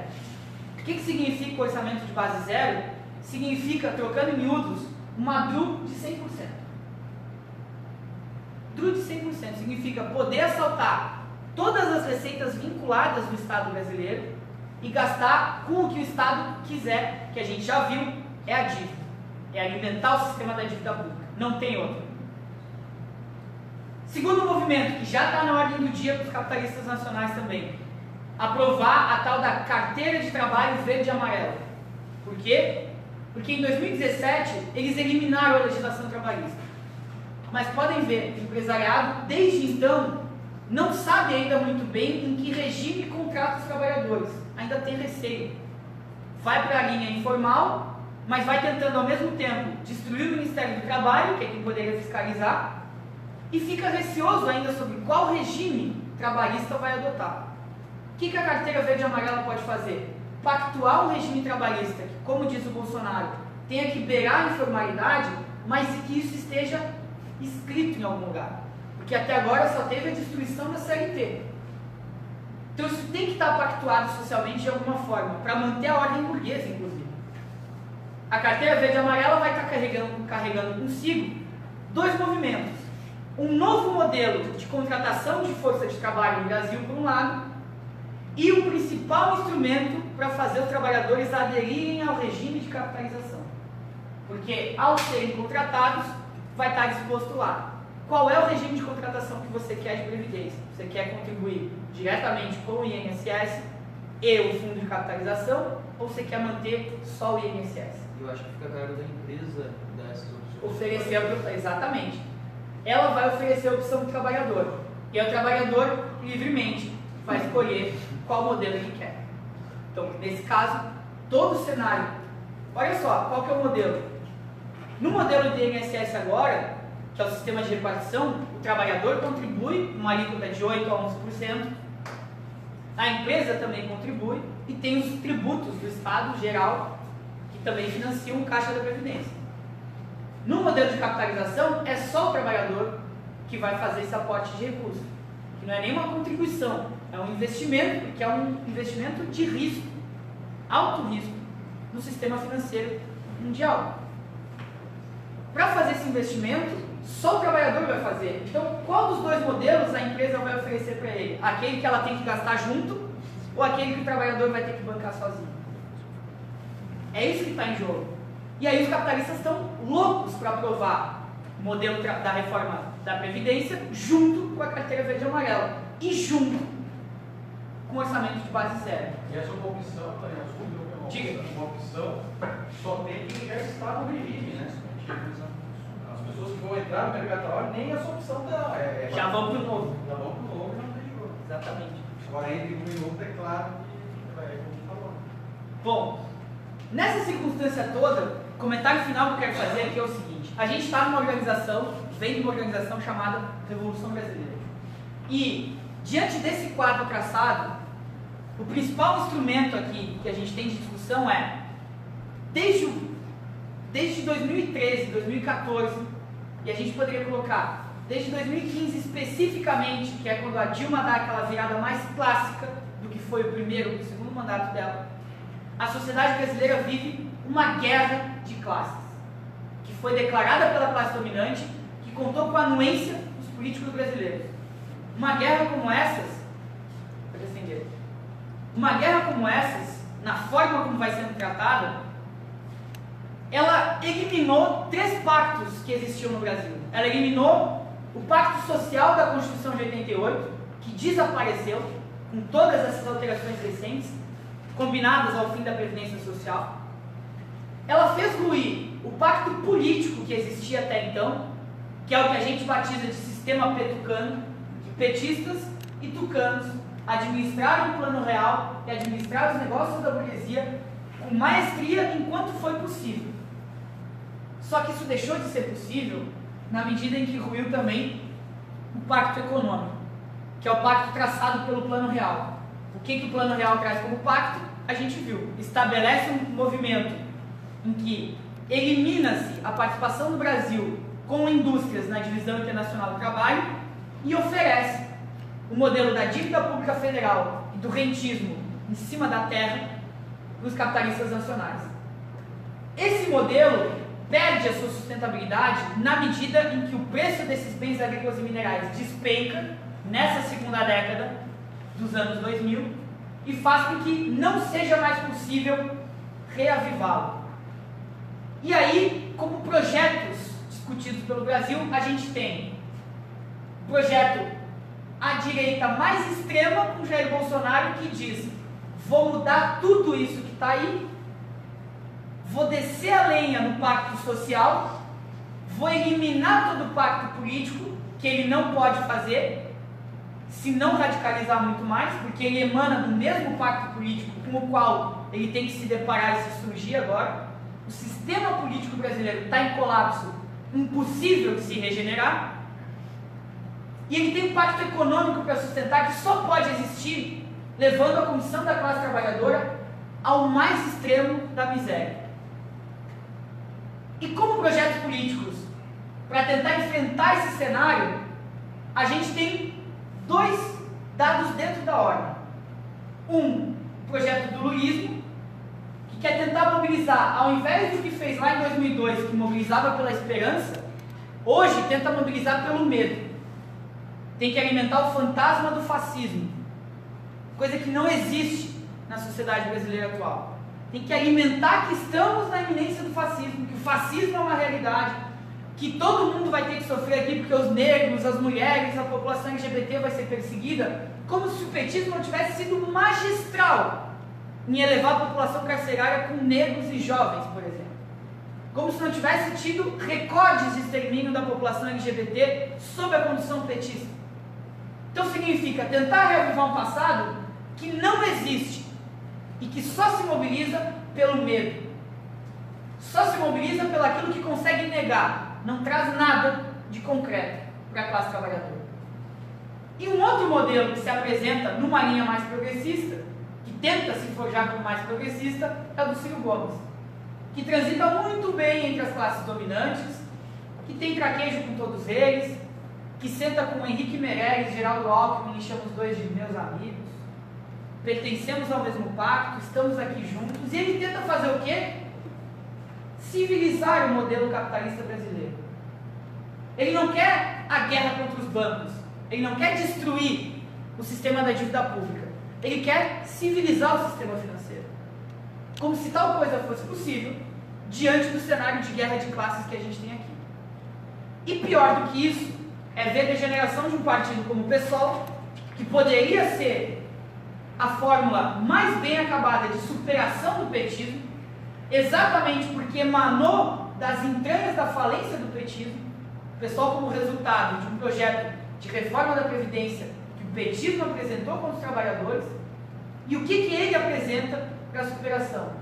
Uma grande frente em defesa da democracia. O que essa grande frente carrega? A tentativa de salvar o lulismo. Mas tentar ter o que foi a experiência petista no modelo mais puro. Isso vai ter, sobretudo, duas formas de leitura que a gente precisa tomar de forma muito crítica na atualidade. Uma das formas de leitura é com economistas da ordem, que se apresentam como economistas progressistas agora. Entre eles, Luiz Carlos Bresser Pereira, virou consultor agora das políticas progressistas, um sujeito que mais ensaboado impossível.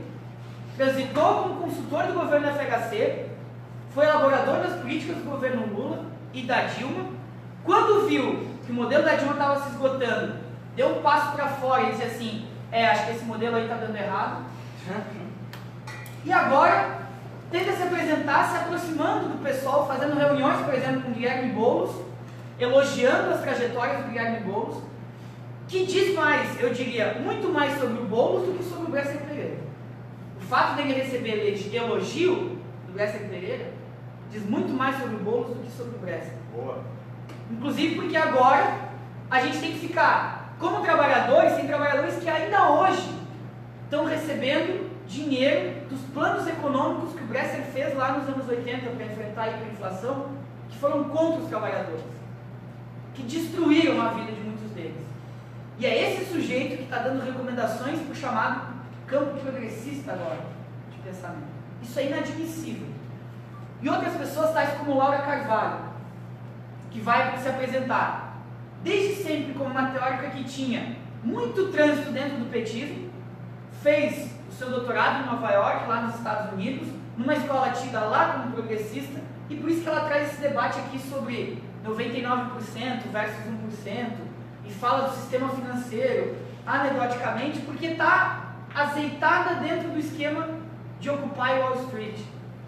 Ela não está com a cabeça no Brasil, ela está com a cabeça nos movimentos dos Estados Unidos, e ela estudou aquela realidade, e ela não tem aqui a clareza do que é o esgotamento do sistema político, econômico e social brasileiro. Tanto não tem, que quando ela foi escrever o livro dela, da valsa brasileira, do boom ao caos econômico, que é para narrar esse período aqui que a gente narrou, ela batiza o livro de valsa brasileira porque ela diz que durante os anos mais recentes da nossa economia, com o Lula, o Brasil deu um passo à frente, com Dilma o Brasil deu um passo ao lado, e com Temer e Bolsonaro o Brasil vai dando um passo atrás. Essa é a valsinha brasileira da Laura Carvalho. Observem, com tudo que a gente viu aqui, é absolutamente impossível falar que o período lulista foi um período que a economia brasileira deu um passo à frente. Essa interpretação é absolutamente equivocada sobre a nossa realidade. As expressões na economia são essas, e as expressões nas políticas, na política, na sociedade, eu queria colocar, estão com um sujeito absolutamente degenerado da teoria crítica social latino-americana chamado Gessé Souza. Ele virou o principal pilar de crítica que o petismo tem, com a simbologia de que foi o Lula entrar na cadeia com o livro dele embaixo do braço, a elite do atraso, da escravidão à Lava Jato. Qual é a tese do Gessé Souza? Número 1, o problema do Brasil é a escravidão. Porque a escravidão moldou aqui um regime, um sistema de privilégios, que faz com que a classe média no Brasil tenha horror às populações mais pobres. E que os modelos de superação para isso vão envolver toda uma quinquilharia da pós-modernidade. Vocês vão ver aqui com Angélica Lovato, que tem uma crítica mordaz às teorias da pós-modernidade. Verdade. O que ele vai apresentar? Ele era presidente do IPE. Foi presidente do IPE no petismo. Dentro dessa lógica, o que o Gessé Souza vai apresentar? Uma interpretação que atua por duas frentes, talvez três grandes frentes desse pensamento social mais degenerado, que também não tem os pés fincados na teoria crítica social latino-americana. Vai trazer uma base em cima de Pierre Bourdieu, tratando vários temas envolvendo o tal do capital político, capital simbólico, várias vertentes do capital que fazem Marx se revirar na tumba, porque o capital em Marx é uma relação social e que não tem possibilidade de ser batizada entre o que é um capital político aqui, um capital simbólico ali, um capital econômico para cá, como se isso pudesse ser segmentado. Um erro de categoria absoluto, que é apresentado por esse sujeito como se fosse o suprassumo da crítica. E que tem um conceito de classe social completamente amorfo, que está orientado por Michel Foucault, que na microfísica do poder vai apresentar determinados poderes que não só são simbólicos, mas podem ser micropoderes existentes aqui e ali. E ele atribui à classe média brasileira uma espécie de micropoder. Por quê? Porque o conceito de classe dele está equivocado. O conceito de classe dele não tem os pés do marxismo. Ele não divide as classes entre quem tem os meios de produção e quem não tem. O conceito de classe dele é em cima da renda. Quem consome o quê? E aí se perde. Por quê? Porque o petismo tem uma classe média que lá entre 2008 e 2011 consumia, depois parou de consumir, e como o petismo orientou toda a ideologia do empreendedorismo, quando essa classe média subia, ela dizia assim: eu sou o responsável pelo meu sucesso. É o liberalismo que vigora. O liberalismo metodológico que foi turbinando toda essa gente. Quando de 2014 em diante a condição da vida começou a piorar, eles dizem assim: o governo é uma porcaria. Eu tenho meu sucesso e o governo plantou meu fracasso. E eles vociferam contra o governo. Dentro dessa trajetória de classe média, o que o Gessé Souza vai dizer? A classe média não suporta a evolução dos pobres social que o petismo apresentou. E aí vai vir com as teses degeneradas dizendo o seguinte: Teve um processo de golpe contra o petismo, golpe contra a Dilma, porque a classe média e a elite brasileira, como ele coloca, não tolerava os pobres nas universidades. Sabe por que tolerava? Porque a Dilma ofereceu para a classe dominante um intercâmbio pago pelo governo, Ciências Sem Fronteiras. Vai lá. Deixa os pobres estudando aqui, pagando R$200 de mensalidade no curso à distância, e acha que isso é política social para a inclusão dos pobres? Recorte horroroso. Aí, a elite brasileira não suportou os pobres andando de avião. Quando o agronegócio não passa pelos aeroportos, porque tem os seus jatinhos, as suas formas de locomoção. Quando o empresariado brasileiro aumentava cada vez mais o número de helicópteros. A segunda cidade com o maior número de helicópteros no mundo é São Paulo, só perde para Nova York. Sem pagar imposto. Sem pagar imposto. Pior discussão que tem. Ou depois dizia assim, os pobres não aguentaram ver, aliás, a elite não aguentou os pobres comprando carros. E aí a gente vai ver a taxa de utilização de veículos importados pela classe dominante no Brasil crescendo 20% ao ano com o Luiz. Sabe como é que é? Então, vendo tudo isso acontecer, é um conceito absolutamente imbecil sobre as classes, porque não toma a divisão das classes entre quem tem a propriedade privada no meio de produção e quem não tem. E como fica perdido nessa condição, vai tentar entender que uma classe média que justificadamente se voltou contra o petismo, porque teve a sua condição de vida solapada pela crise, acha que ela é que operou o golpe, quando ela é, no final das contas, dentro da massa de manobra do impeachment, só a classe que deu mais voz à insatisfação popular, porque a classe trabalhadora também estava metida na miséria. E essa classe média achatada só ajudou a criar toda a base social que derrubava a presidência da República. Mas uma presidente da República não cai por causa da classe média. Isso tem que ser operado pela elite do país. Só que o conceito de elite que o G7 tem é, por exemplo, achar que quem está na universidade no Brasil é elite. Por quê? Porque tem privilégios. E aí vem esse outro conceito absolutamente insuficiente para explicar nossa condição. Achar que a questão dos privilégios é o que comanda em cima dessa questão de classe. Por que estar na universidade não é elite? Porque eu, estando na universidade, fazendo o curso de economia, eu não sou ouvido para deliberar qual vai ser a taxa de juros no Brasil, por exemplo. Quem diz isso é a elite real, que tem os meios de produção. Quem diz isso é o Benjamin Steinbrück, industrial, na ponta da CSN. Quem vai dizer isso vai ser o Jorge Paulo Lemann. Quem vai dizer isso é a família Setúbal do Itaú. Quem vai deliberar a política nacional são os grandes monopólios.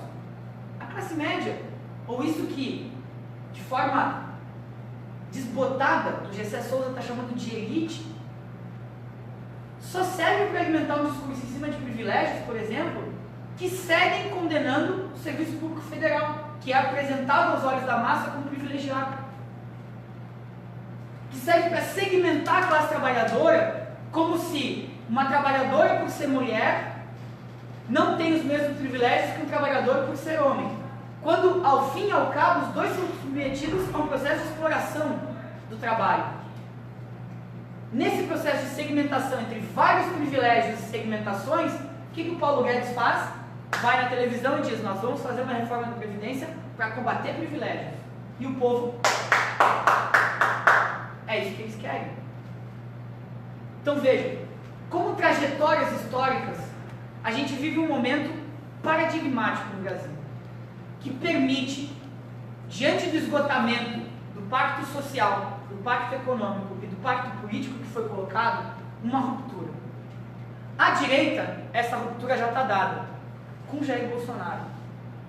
O Jair Bolsonaro não faz nenhuma concessão para Álvaro Dias, para Geraldo Alckmin, para Henrique Meirelles. Ele não foi discutir com essa gente. Agora, a esquerda não aparece esse projeto.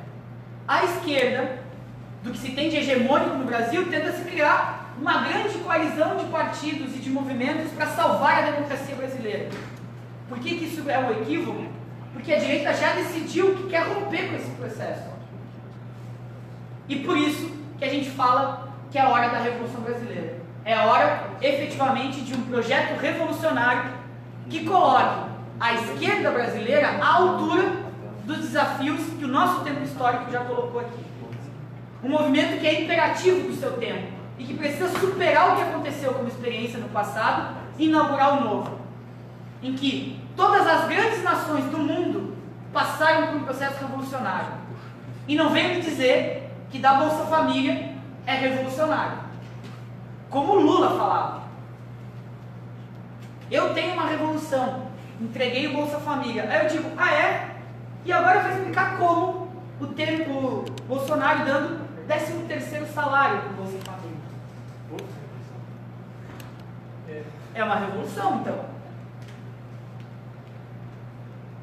Entende? Então, esse é um movimento de ruptura que tem que acontecer. Os pactos ruíram e não dá para ficar a gente aqui tentando salvar o que está morto. É hora da construção de algo que supere esse processo. Que esteja à esquerda com a mesma radicalidade que a direita está tomando no processo. Por isso que essa é a hora da Revolução Brasileira. Por isso que esse curso está orientado pela economia política da crise brasileira para apontar as possibilidades de superação. Para a qual, uma das principais aqui como ponto de partida já tem que ser fazer uma auditoria da dívida pública brasileira. Para entender esses detentores da dívida aqui, ó. Detentores da dívida. Instituições financeiras, os bancos. Qual foi a notícia dessa semana? Os bancos registraram o maior recorde de lucros que eles tinham desde 2011. Está lá. Porque, como é que o governo vende a ideia da dívida pública? Você compra um título com R$30. Só que parece que todos nós podemos ser financiadores do governo e tanto nós como o governo vão sair bem do negócio. Mas os títulos da dívida pública não são operados no varejo com títulos de R$30. Eles são operados no atacado, com Itaú, com Santander, com Bradesco, que vão ser essas instituições financeiras aqui que têm 1/4 praticamente da dívida pública federal. Ou então, os fundos de investimento. Fundo de investimento imobiliário, fundo de investimento em ações, tem mais de 1/4 da dívida pública. Ou ainda os não residentes, são esses em azul, tem 15% da dívida pública. E por fim, as águias que aparecem aqui em verde com o fundo de previdência, que é quem recentemente mais se tornou proprietário dos títulos da dívida pública. Fundo de previdência, e por isso que eles querem atacar a previdência brasileira. Não tem outra razão para fazer frente a essa dívida pública. Por isso que a gente precisa de uma ruptura com esse sistema. Por isso que essa é a hora da Revolução Brasileira. É isso, gente. Posso colocar mais?